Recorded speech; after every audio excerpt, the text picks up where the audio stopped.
Hello, everyone. Welcome to the Gathering Paracast. I'm Stephanie, and then we are on the Cryptovania Network. And I'm Heidi, and we're very excited to have some guests with us tonight. We have Closer to the Veil with us tonight, a paranormal investigation team. Not the whole team here, but we have a couple of members here, and we're very excited to have you with us tonight. Yeah, welcome Thank you. Thanks. Thank you. We're excited to be here. Great. And we have Ashley and Jenna. Mm-hmm. Yeah. And who is who? You should tell us who's I'm Ashley. I'm Jenna. Okay. Perfect. Well, we're happy to have you on tonight, and we love having paranormal investigation teams because Stephanie and I both do paranormal investigations as well. We've done investigations for a long time, and we love to hear how other teams do it. Yeah, it's always and how fun. you get started and all of that fun stuff. Mm-hmm. And so I want to start by it's an all female team, correct? It is. Sometimes my husband will be there, and he hasn't in a while. But yes, we are, for the most part, we are all women team. Okay. What would be the reason he would come along? If he's open, or if we don't feel like we're in a safe area. I was going to say, is it because of muscle? Like you need some girl power. Girl power. Yeah. Yeah, but I think he can be a little more of a fraidy cat. Guys generally are. I hate to say it, but it's true. You know, we've been doing this for many years, and on our team, we actually are all women except for one. Jerry, our founder, is the only boy. And he always says, I don't want any other guys on the team because the girls are the one. You see, spoken from a man. So I love it. I absolutely love it. So what made you guys get into the paranormal field? I know one of you has been in there a lot longer than the other one. So tell us a little bit about your stories. You want to go first? I've probably been in it longer because I'm older. Quite a bit. But as a kid, I was always interested in things that were unexplained or spooky. It just was kind of always my thing. And I did have an experience as a teenager. I was trying to go to sleep, and I sensed a presence at the foot of my bed. And I was terrified. And I didn't dare open my eyes. I was convinced it was the devil. And I didn't know what to do. And so I sat there and kept my eyes closed and was just like, please go away. Any kind of praying I could think of to do. And finally it did go away.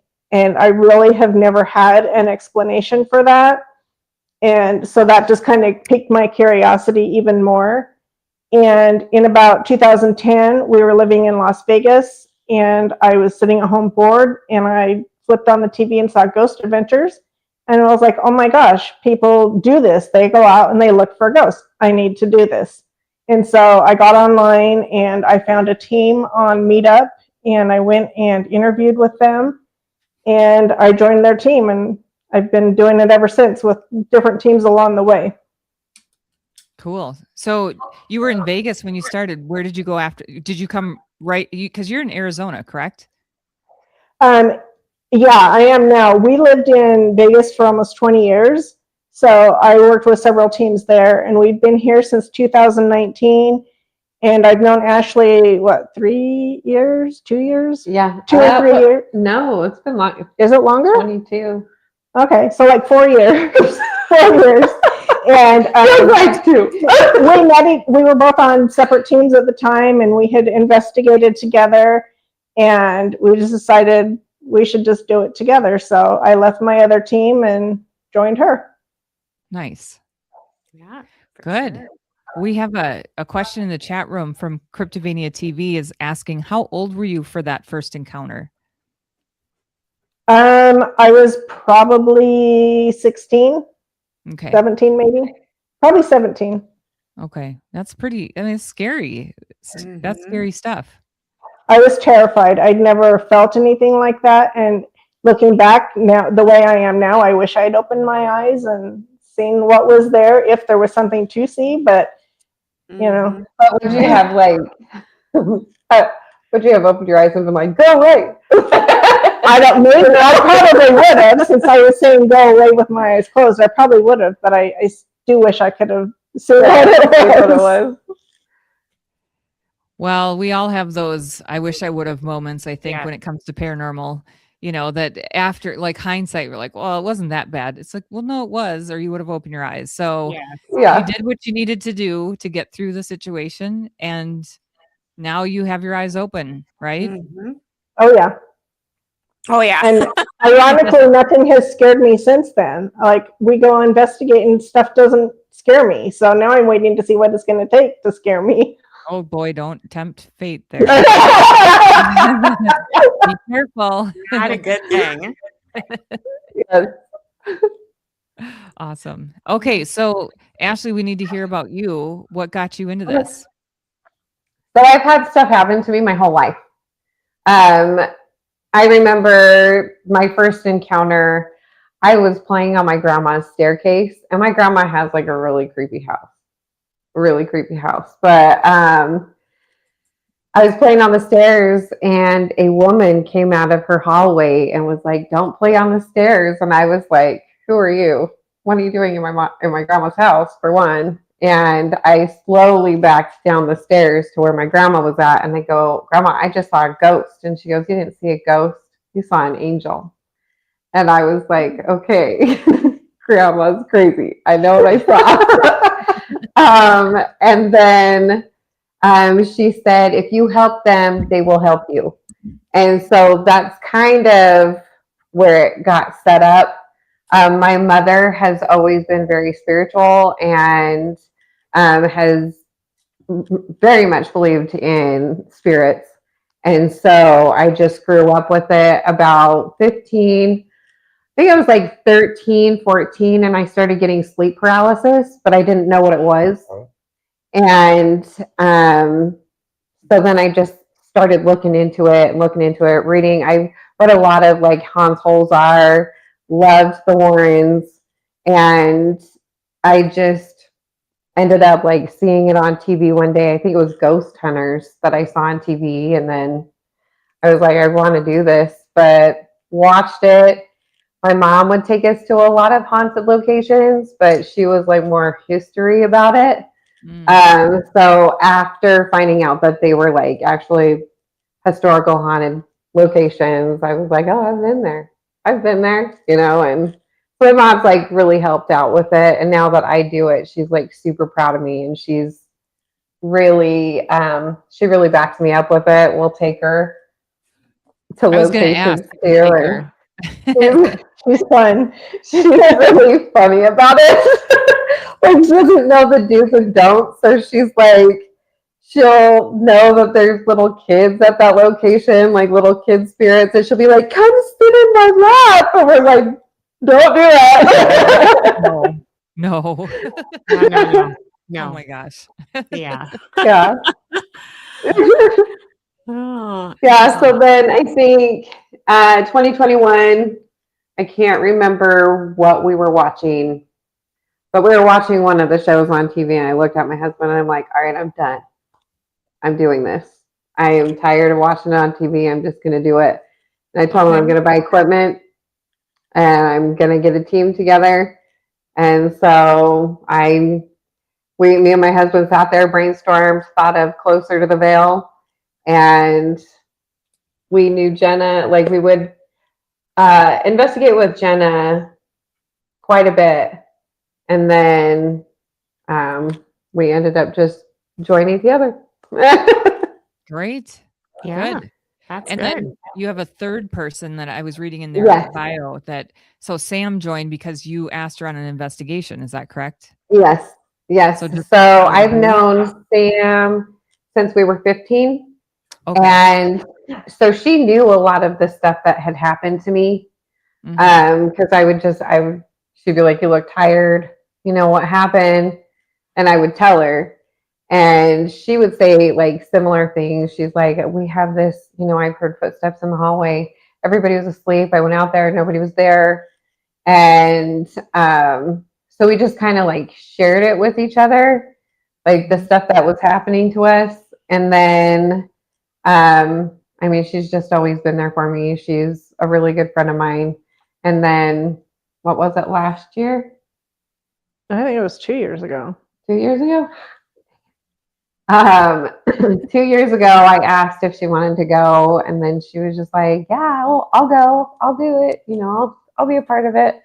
So yeah, we've And all been together. was she immediately hooked? She was. It was at a gel that I asked her to go. And so we were setting everything up, and it was like broad daylight. And all of a sudden, we hear footsteps, like heavy, heavy footsteps. And I'm all, "Sam, shh." And the look on her face, like she was horrified. And she was like staring at the door. She's like, "There's got to be somebody here. There's got to be somebody here." And I was like, "Probably not. Probably spirit. Let's go on." She's all, "I'm not looking." So she wasn't not really looking. ready for what it was all about. Yeah. Yeah, I know it's interesting how it kind of can take people by surprise, like how dark it really gets or how real it really sounds, or is.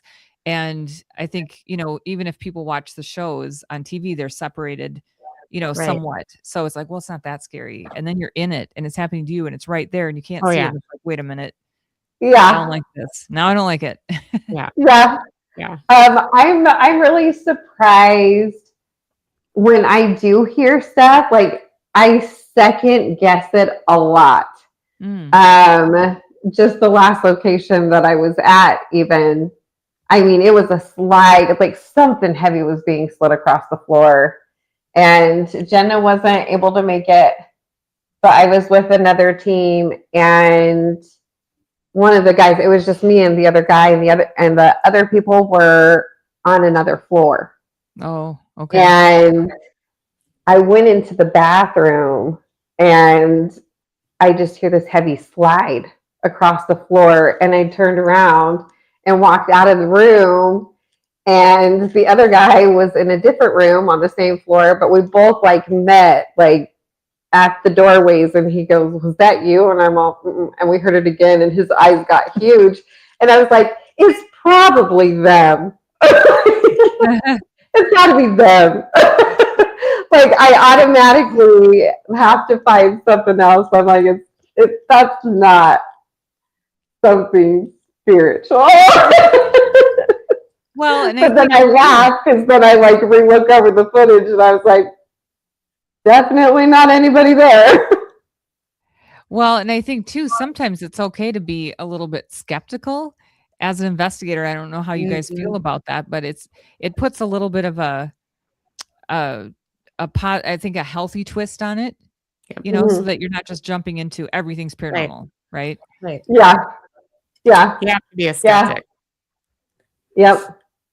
I think when I went by myself, I was giving a tour, and I told Jenna, I was like, "There's not very many people on the tour. Don't even worry about it. I'll just take care of them." And I was there for 2 or 3 hours before the tour started. And I was setting everything up, and I was like, "I have a lot of time. I'll go through and, just videotape of the history in each room."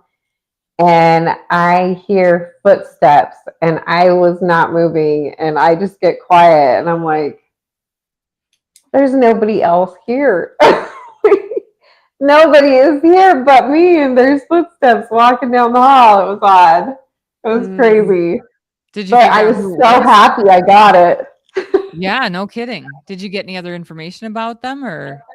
So that is actually one of the claims that is at Acadia, is you will hear footsteps, and it's from one of them. He's very he's more on the angry side there, and when they used to have beds there, he used to get really mad when people would sleep there and yank him out of bed and stuff like that.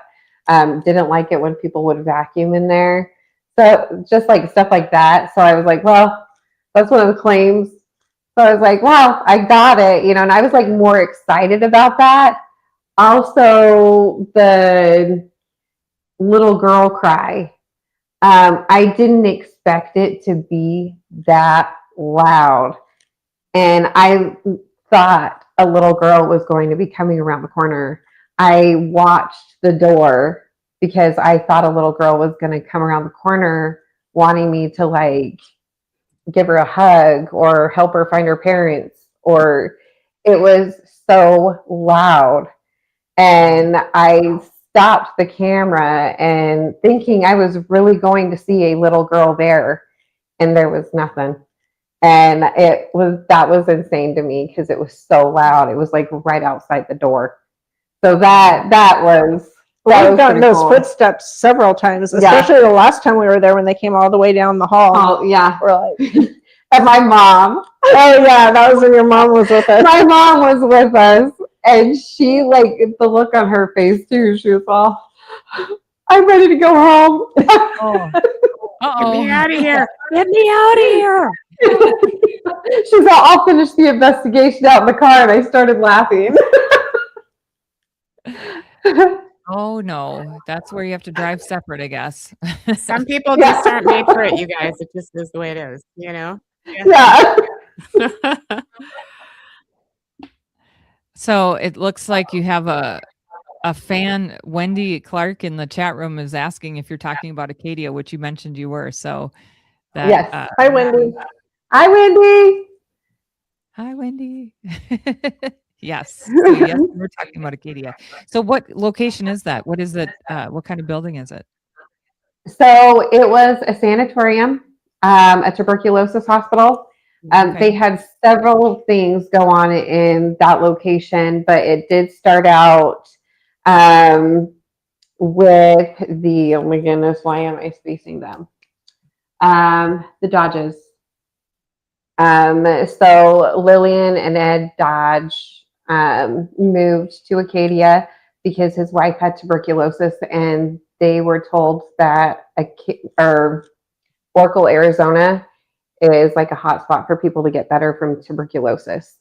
So they moved there, named it Acadia, and then they just had a boarding house there. Then it went to a hotel, a sanatorium, a post office, like several different things over the years. But there was a lot of things that happened there, like the TB patients. And during the time that it was a hospital, there was a not so good man there.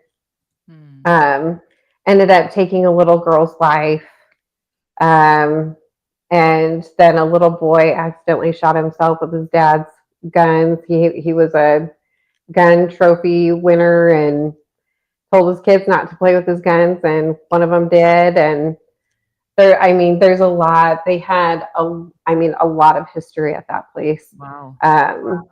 One of the nurses still roams the place.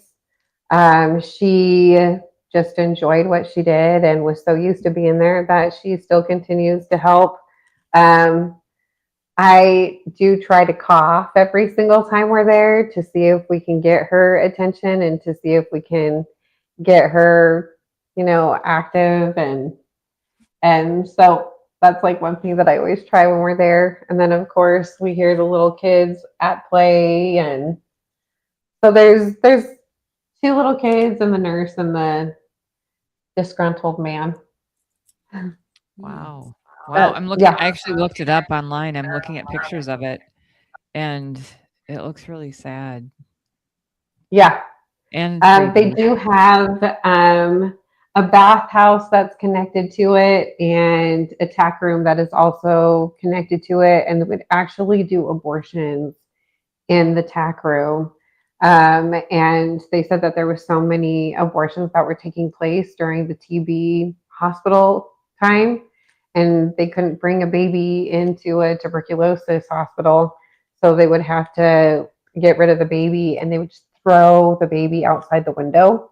What? Like just throw the babies like outside the window. Yeah. Or just like chuck them right outside the door. And they said that there were so many that there's like this little wall back there and it would just like overflow the wall. Oh my God. It was terrible. That's You know, awful. you hear about things like that all the time, though. I guess it doesn't surprise me, but That's yeah, awful. Yeah. really awful. Yeah. Yep. Yeah. So, but I mean, that was a lot of like the horrible, things that happened there. And not only that, like TB and all of that Yeah. other stuff. But I Right. mean, they've used that for, several things. I think the beautician room is actually, it's like my favorite. Of course it is. I do hair on the side. So that's like my favorite room. But I think it's more of like a portal, actually. We get a lot of stuff there. Okay. A lot of stuff. Wow. That's So wild. when So, you, go ahead, Steph. I was just going to say, so when you investigate, you never investigate alone, do you? I mean, I have the only time that I was there by myself was I was getting ready to give a for the tour. tour. Okay. Hmm. And that was crazy. I even asked her, I was like, well, afterwards, should I see if I should do it by myself? And she was like, I mean, why not?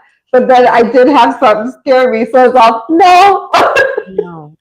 And No. like the tour ended like way sooner than what it should. Like I said, there was like only like 6 people on that tour, and 4 of them were together. And then the other 2, like the second the mom came in, was like, all right, I'm tired. And it was like 11. And I was like, this thing goes till 2. And so after they left, then the other 2 girls, I mean, they booked it out of the bathroom. They're like, we're good. We're done. And they ran into their car and left. So I was like, I wonder if something happened to them while they were in there that scared Sounds like them. it. And they just, yeah, they're like, we're done. So I sat there and I was like, well, I don't know what to do. And I went to change out of my tour shirt, and I had put everything else in my car, just left the stuff out that I was going to use.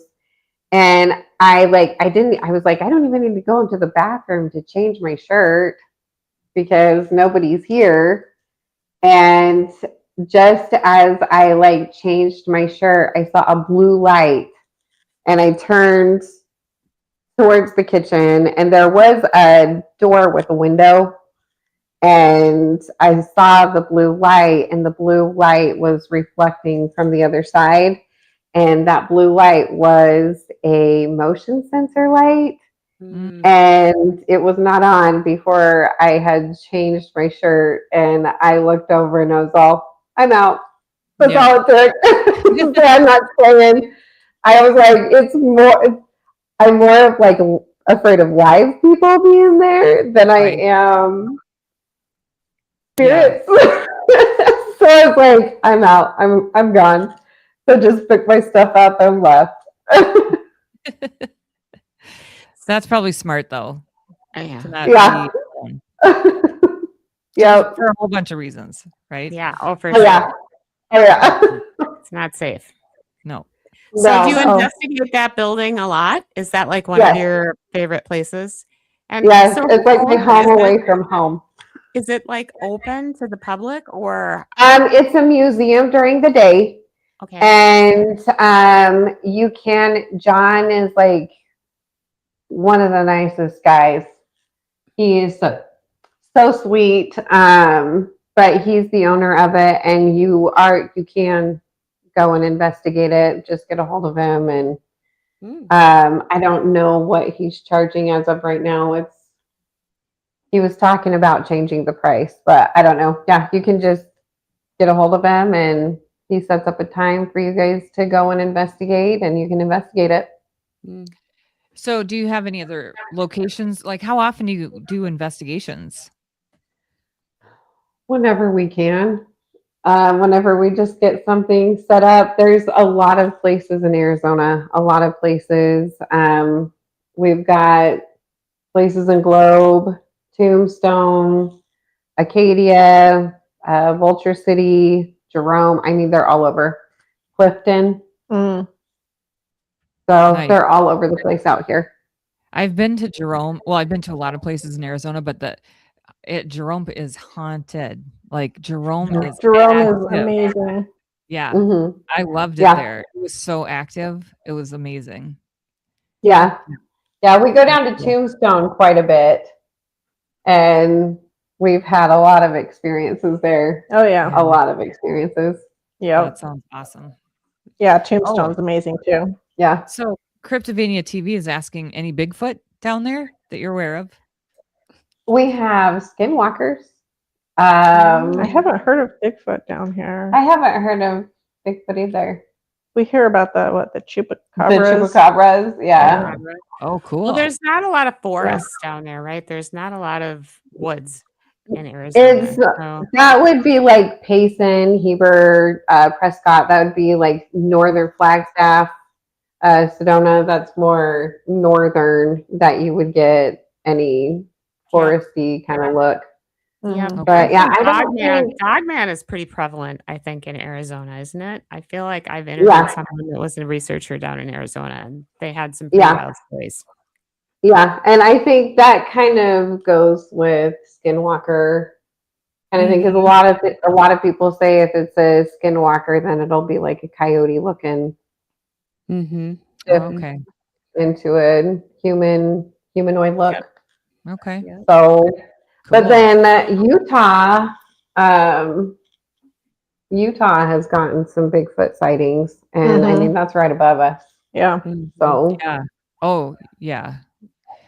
And Skinwalker, right? Yeah. All Well, of it's it. the whole four Skinwalker, corners yeah. there, right? It's the four corners that's pretty wild as far as cryptids and things. Yeah. Cool. Yep. Gosh, this is making me want to get back down to Arizona. You should come. We're here. Yeah. Yeah, no kidding. Like that. All right. I might have to hit you up, get down to Arizona and do some investigating with you. Yep. We would love it. Yeah.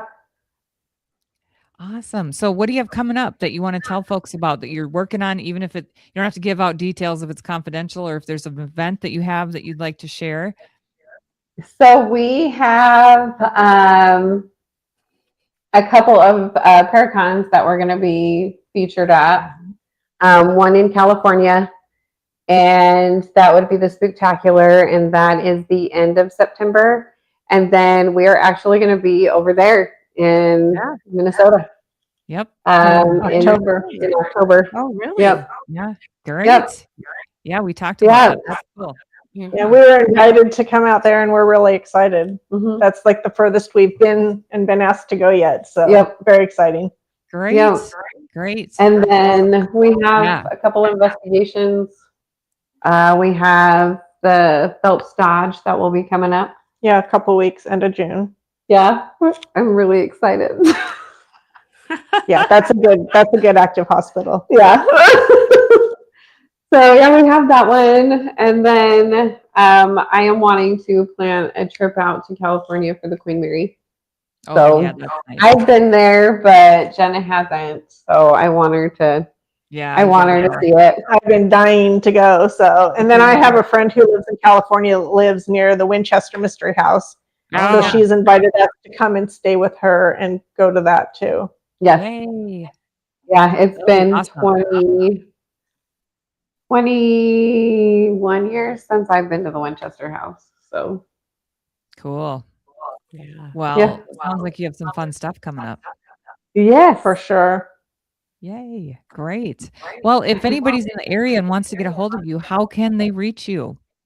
we are on all social media platforms. We mostly, I'm really bad at Instagram, but I do get on there. But we do Facebook, I think is the most, I would say. But any, Instagram, Facebook, TikTok, you can get a hold of us.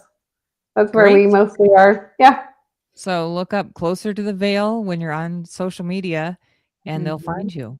Yeah. Yeah. Yep. Great. Sure. Good. Well, thanks for being on the show. I didn't realize you were coming to Minnesota. What's going on in Minnesota in October? I guess I don't know. Paracon in Brainerd. Oh, it's that little one up in Brainerd. Yeah. Okay. Yep. Oh, for Yep. sure. It's the Okay. up north, right? Yeah. It's the up north. I think so. Yeah. Yeah. I think last year was the first year of that. Yeah. I don't know. Yep. You know, our Octobers are really busy up here, so it's like Yeah. I don't really get to go to any of those events, but It's hard to have enough weekends in October. Oh, yeah, for sure. I think so too. Yes, it's crazy. But enjoy your time in Minnesota because it'll be chilly Thank though for you you. girls in October. Yeah, we're excited. I'm not excited about the cold. But I am. we're It'll excited. still be 100 degrees here, so I will look forward to it. It will still be pretty hot over here. Yes. Well, Nice. thanks for joining us tonight, and thank you all for watching us. All of the people watching, to the troops and our servicemen and women who may be out there watching. Thank you for your service, and thanks for watching. And everybody in the chat room, thanks for jumping in. We had quite a few just hellos and comments in the chat room. So thanks for jumping in. And wherever you're listening to us, whether it's through our video or our podcast, thanks so much for tuning in. Don't forget to follow us on YouTube and check out our Podbean account where we have all of our audios. And we're looking forward to being on with you all next week. Thank you to Cryptovania TV as well for hosting our show, and Trost, our awesome producer. Thanks for pulling this together, and we'll see you all next week. Yeah. Good night, everyone. Good night. Good Thank night. you for Thank having you. us. Good night. Thank you.